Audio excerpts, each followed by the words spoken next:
Okay, Red has shocked us all with price reduction for RED Komodo, which was pretty crazy. Let me get this straight. Even for $6,000, the Komodo was a great option. And then they reduced the price by 1,000 to make it 5,000, which made it even more affordable. And now they reduced it to $3,000. So you can get this camera for $3,000, which is pretty crazy.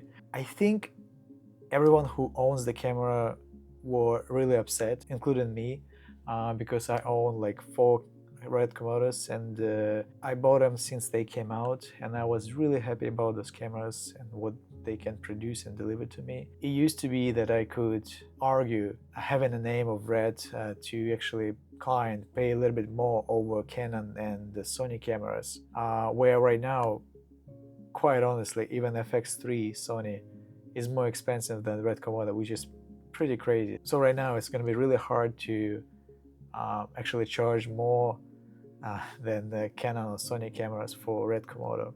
I think it's going to hurt the desirability of the camera, because it used to be that RED cameras were the cameras that you really want, and not as really hard to get as RE cameras, but still kind of in between. So they were really hard to get, and they were very respectable brand, which I think they still are. That when you can get a camera for that cheap, and if you compare it to other options, I think it's kind of hurts the reputation of the RED. But okay, let's talk about why they did this. I think they did this for a reason. For they're trying to compete with the Blackmagic PYXIS, because there is so much hype going on the internet about PYXIS. There are so many videos online from content creators, YouTubers, who compare PYXIS to RED Komodo, saying that maybe PYXIS is even better than RED Komodo. What RED decided, instead of saying bye to the camera, they decided to reduce the price and actually step on the stage where they can compete with more consumer cameras or more affordable cameras. I think it's maybe because of the Nikon input, because they know like the market and how they want to spread their cameras across all different price ranges. What my take on PYXIS versus Komodo? I think honestly, to me, even though the PYXIS is a great camera, it has packed up so many cool features and stuff like that. When it was 2,000 less expensive than Komodo, you can justify that. But when Komodo becomes $3,000, same as PYXIS, there is no question that I think that the Komodo hands down the best camera. It has better colors, it has better image reproduction, better dynamic range, better highlight roll-off. Even though, again, the PYXIS has a great image, the B-roll is great, but still it's not gonna stand up to what RED offers in their cameras.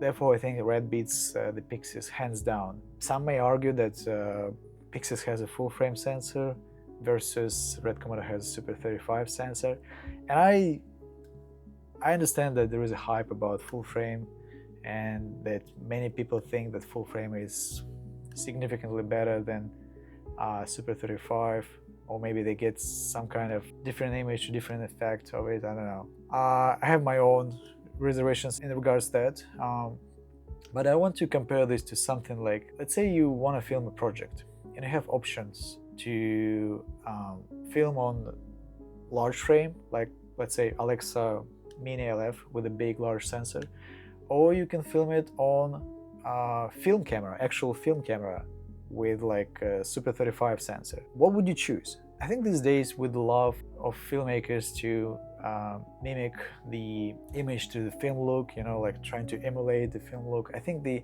film is still the ethalon, where like the golden standard where everyone trying to aim to. And there is a reason for it, because of the color reproduction, because of dynamic range, the highlight roll-off and all that kind of stuff. So when you compare this large frame RE digital camera to actual film camera but Super 35 sensor, I think many would go for film, the actual film, if money wasn't the question, you know, and you didn't worry about like the process and all that kind of stuff, just going specifically for the look. I think everyone would probably go for actual film, because they want to get this film look.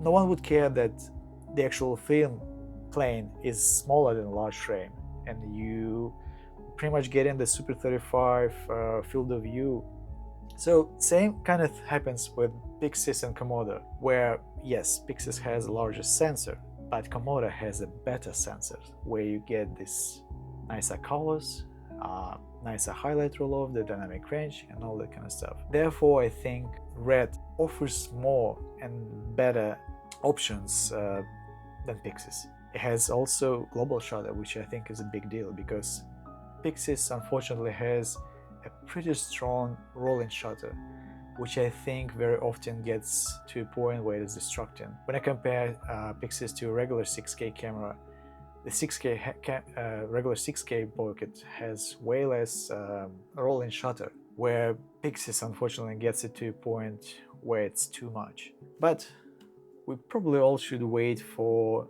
NAB, because maybe there is another reason why they reduced the price that much, because I think this year at NAB is going to be very exciting, because there are going to be probably many new camera systems and other tech stuff that could be really interesting. So maybe they reduce the price for another reason and not to compete with PYXIS. So we'll see. Stay tuned. I'll see you in the next one.